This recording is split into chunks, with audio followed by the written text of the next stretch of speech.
உங்களை பற்றி உங்கள் அம்மாவுக்கும் உங்கள் அப்பாவுக்கும் யாருக்குமே தெரியாது. உங்களை உதவாக்கரைன்னுவாங்க, விளங்காதவேன்னுவாங்க, உருப்படாதவேன்னுவாங்க, நீ எதுக்குமே ஆகாதது, உன்னை என் கட்டினாலேருந்து என் வாழ்க்கையே போச்சு அப்படின்னு சொல்லி பல குற்றச்சாட்டுக்களை உங்கள் மேலே வச்சு உங்களை ஒதுக்குகிற இந்த உலகத்தில் ஒருத்தர் இருக்கிறாரு. அவர் யார் தெரியுமா?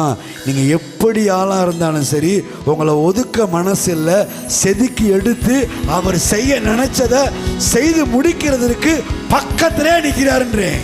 எத்தனை பேர் ஆமேன்றீங்க? நிச்சயமாக நமக்கு செய்ய நினைச்சிருக்கிறதை செய்வார். அதான் சொல்றாரு, தாமதித்தாலும் அதுக்கு காத்திரு, இனி அது தாமதியாது, நிறைவேறும் என்று கர்த்தர் சொல்லுகிறார். ஆமென். நீ செய்ய நினைத்தது நிறைவேறும், நீ செய்வதை தடுப்பவன் யார்? நீ செய்ய